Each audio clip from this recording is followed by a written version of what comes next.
Hey there movie fans, I'm John Andersen, and in continuing my series of Christopher Nolan films leading up to the release of Dunkirk this July, we already took a look at his first film, Following, which if you haven't seen my review of that film, be sure to click the card above.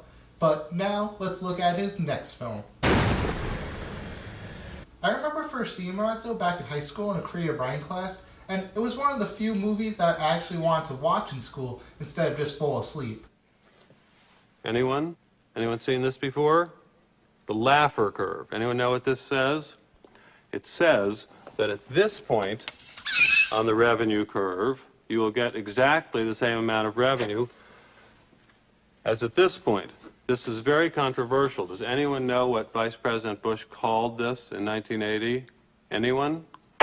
In fact, I was annoyed that I had to go to my next class when all I wanted to do was finish this movie. Memento follows Leonard, a man with short-term memory loss after a head injury during a home invasion in which the robber raped and murdered his wife. Now Leonard's life is a constant mystery, and he's hell-bent on finding and killing the man who killed his wife. The thing that makes Memento stand out is the story structure, where you have the colored scenes that are told in reverse, and the black and white scenes that are told chronologically in a documentary style. The structure could be a little frustrating at first, but once you settle into the style, it makes what could have been a very generic story more engaging, and truly makes you feel like you have short-term memory loss, just like our main character. Guy Pearce delivers a sympathetic and thought-provoking performance as Leonard, bringing to light the haunted reality of living with this condition. So how can I heal? How am I supposed to heal if I can't feel time? And leads us to question how reliable our own memories truly are. Look, memory can change the shape of a room, it can change the color of a car. And memories can be distorted. They're just an interpretation, they're not a record. And they're irrelevant if you have the facts. Carrie-Anne Moss and Joe Pantoliano also deliver excellent performances in their respective roles, constantly asking us to question our and Leonard's allegiance to these characters, adding so much depth to these supporting characters.